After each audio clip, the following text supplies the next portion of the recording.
and welcome back to Inside the Runner Studio. This is your host, Tom, and with me, as always, are Aaron, Michael, and Diana. Hello. Hello. Hello. And as you know, this is our mini-series where we get to know folks in our running community, and we are very happy to have our friend Chris on with us. Hi, Chris. Hi. That enthusiasm is palpable. He's really excited to be here. I'm rearing to go.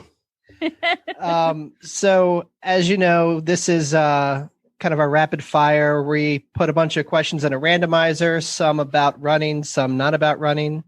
So we're just going to start asking you some questions. But before we do, can you introduce yourself and tell us where you're from? Yeah, my name's Chris Chiak, and I live in Owings, Maryland. So a nice little slice of Calvert County near the Chesapeake Bay. And you have a podcast. I do have a podcast. Am I pitching that now? Sure, go ahead. Sure. Just Yeah, so I do a podcast with my sister. It's called Games We Grew Up With. So we take a bunch of video games that we remember playing as kids, and we'll do kind of a pre-recording for each of those games, kind of get our memories and what we thought, give it like a rose tinted glasses kind of score. Then we'll go back and play it again and see if it held up at all and have a fun little discussion about that. So it's fun. Yeah, Games We Grew Up With is the name of it. We have a good time. I don't know half the games you guys talk about, but I do enjoy listening to you guys. You guys have been like professional since the day you started. Oh, thank you. I did play GTA 2.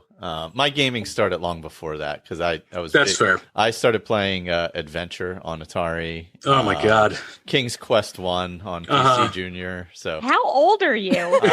Old. He's old.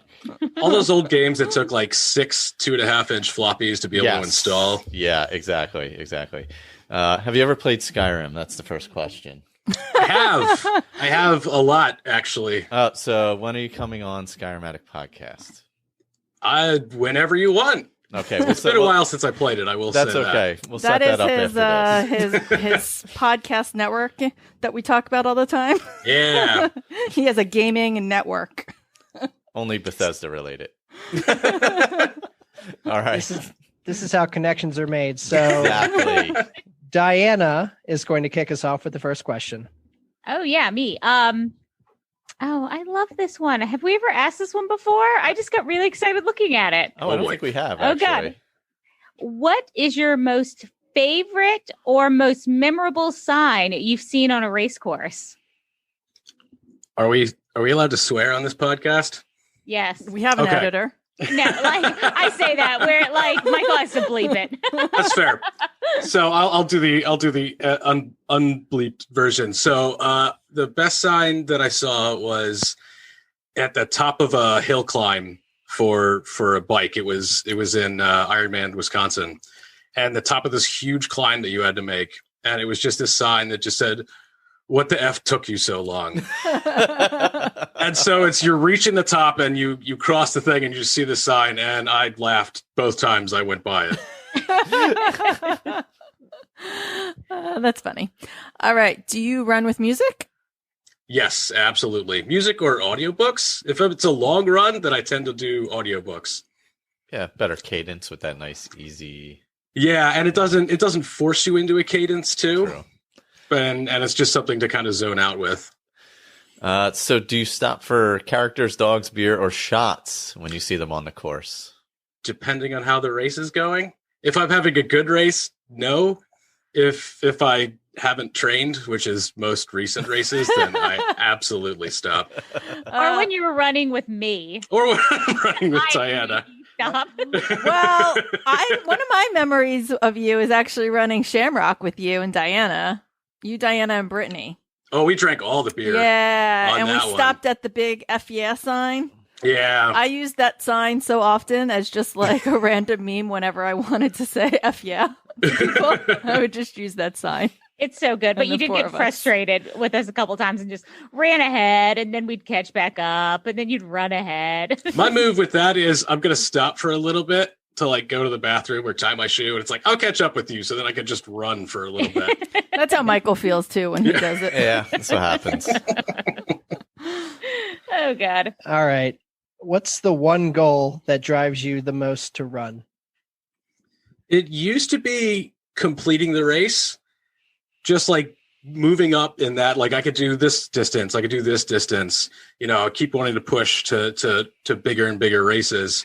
More recently, the goal is to kind of get back to where I was when I was running all the time, because I don't run nearly as much anymore. So I'd like to make running more effortless, I guess. Like I miss being able to just go out for like a 3-mile run and not feel like garbage afterwards. So not garbage, but I think it was one of those. It's taking just a like, break. I'm just going to go run for 3 miles and get back to my life and not have to worry about it. I think anyone who's taken a little bit of a break understands that feeling. Yeah, for sure. Yeah. Oh, I don't know if I know the answer to this. Are you a morning, midday, or evening runner? Typically a morning runner. It's I could get it out of the way and not have second thoughts about it. Just kind of go out and do it, especially the longer runs. If I'm at work, I'll typically do afternoon or like midday runs, because then it's just like take a lunch break, go for a run, come back and be good with it. But for longer runs, it's definitely morning is better, because I don't have to plan anything I'm doing up to that. I could just get my prep out of the way like an hour before I run or whatever, and then just run and be done with it for the day. So Yeah, it's kind of cool that you get to do some work runs, though. I wish I. It's super handy, because in my building, when I go to my building, has a locker room in it, so I could just go out and run, come back, hop in the shower, and then just walk right upstairs. Oh, that's so awesome. It's super handy. All right, we're going to move into the random questions, which I think we have some questions we've never asked here as well before. I feel like every time I look at this list, it's different. Well, I added. I mean, questions. that's the point, right? Yeah, I mean, and I contribute nothing. Yeah, I added some questions so that it was a little fresher. Don't worry, I'm going to still ask you what turns you on. So Always start mulling that over. So, do you have a recurring dream or a recurring nightmare?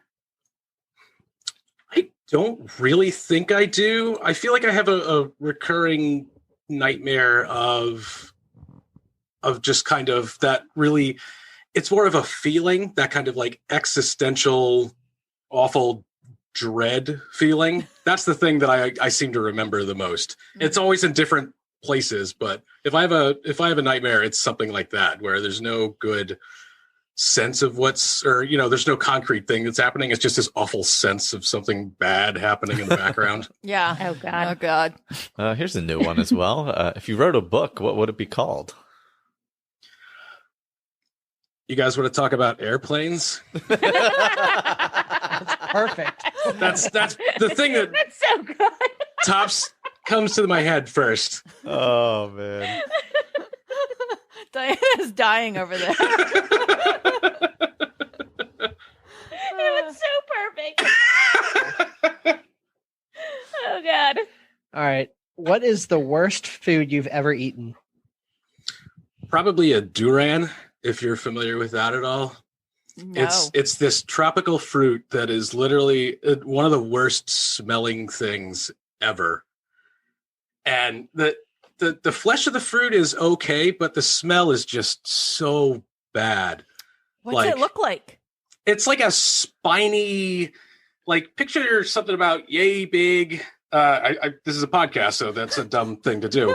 Like a small watermelon, but like spiky Okay. a little bit. So pineapple? Yeah, a little bit bigger than that, maybe.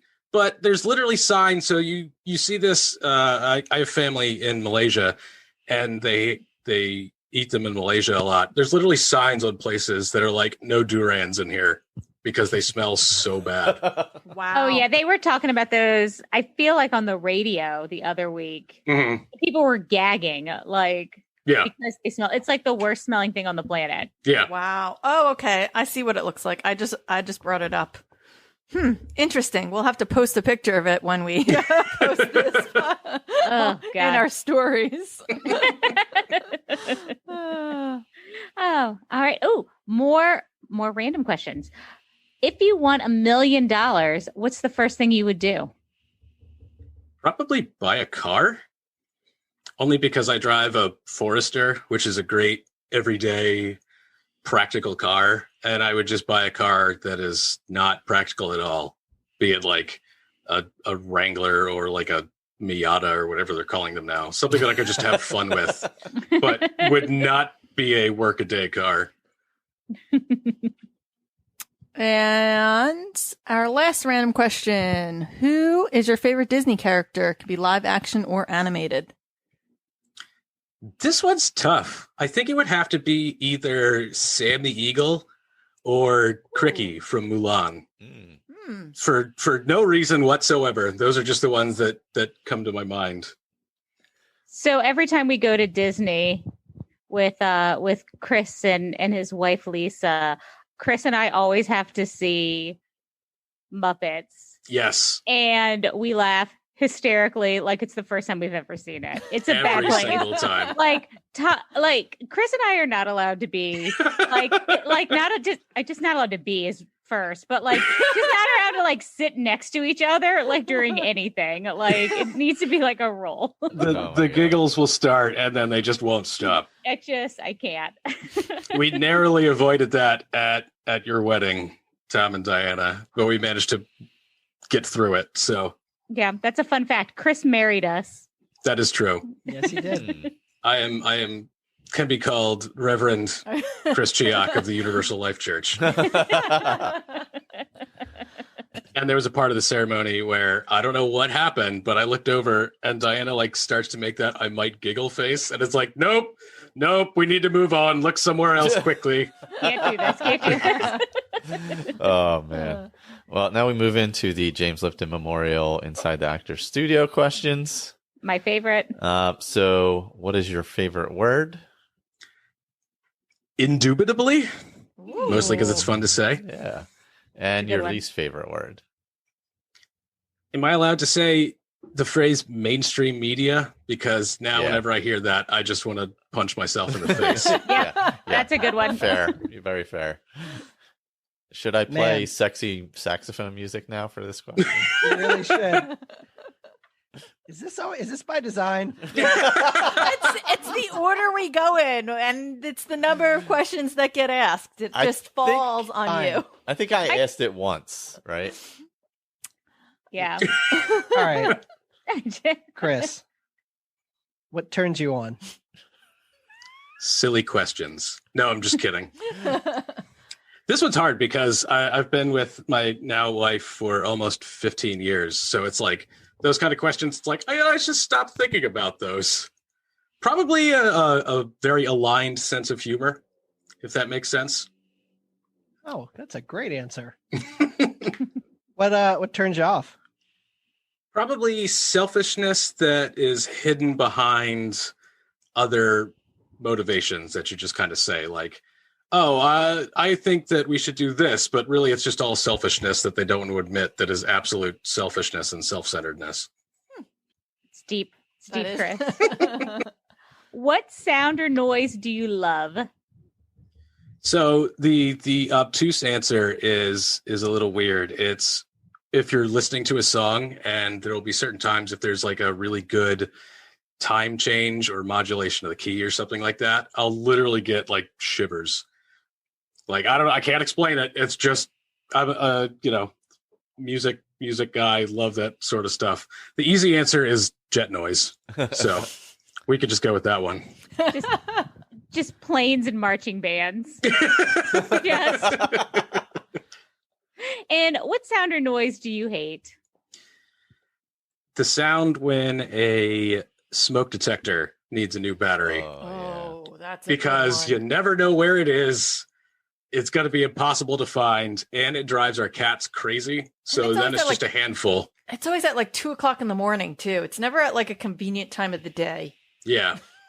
And especially if you like change the batteries, a bunch of batteries at the same time, it could be multiple ones. And it's just like, oh no, like you'll get one, and then like an hour later you hear another one. And it's just like, what have I done to deserve this? Oh, God. So what is your favorite curse word? Probably the one that starts with S, that is used to talk about excrement, because I seem to accidentally use that one all the time when I'm not thinking about it. Let's see. Or just saying balls. That's Just, good one. oh, That's a good balls. one. What profession other than your own would you like to attempt? Probably a pilot or maybe a Formula One engineer. This feels like there's a theme going with the pilots and the I airplanes know. and the jet engines and the book. Yeah. And well, I like airplanes. What can I say? What profession would you not like to do? Anything with customer service Yeah, or having to deal with people, Yeah. especially angry people on a regular basis, because I'm not good at that. I'm not being polite in those sort of situations.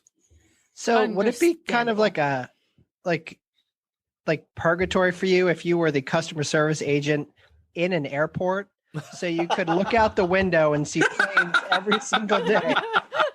But you're there to provide customer service to angry people. That's actually a pretty good way to put that. There's some other jobs at the place that I work that would be very similar. All right, Chris. If heaven exists, what would you like to hear God say when you arrive at the pearly gates? I'm a simple man. I think if he just said, "That was a good job," I'd be okay with that. That's Nice. it. Nice. Yeah, nice and simple. I'm a simple man. All right, so you've already plugged your incredible podcast, but do you have any words of wisdom? Never. Never. I'm an engineer. We didn't mention that Chris is also who created our intro music, right? Yeah. Right? Oh, that is true. Yeah. Diana needs some music for her Diana players. Trivia with what- Diana and the Diana players. Yes. She needs And I have to sing it, but it has to be totally auto-tuned. I can't. Oh, gosh. goodness. I'm okay with that. I also did I did the music for our podcast as well. It's fun. I just mess around in FL Studio and do things. Well, we appreciate the intro and outro music. Yes, we do. Glad you like it. I kind of punted on the outro music and meant to actually do something real, but then everyone seemed to like it, so Nope, that worked. it stays. Well, then I think it took all the way till what? Like what? I know. Only a couple weeks ago, right? Like a month ago that Greg finally noticed what that was from, Tom. Yeah. Yeah, someone finally messaged us. Yep. I mean, I guess that's good. I was like, they're not going to use this because I don't know if I don't want someone to accidentally think that it's something that it's not supposed to be. I don't know. Well, Chris, thank you very much for coming on. That was my pleasure. Thanks for having me. I don't know how to end this. Thomas He never does. I'm stuck in a loop. Just All don't right. say, I think it's time to end, because that's my crutch that I have to literally tell myself not to say. Really? Well, I think it's time to end. So this is Tom for Aaron, Michael, and Diana. We will talk to you later. All right, thanks, Chris.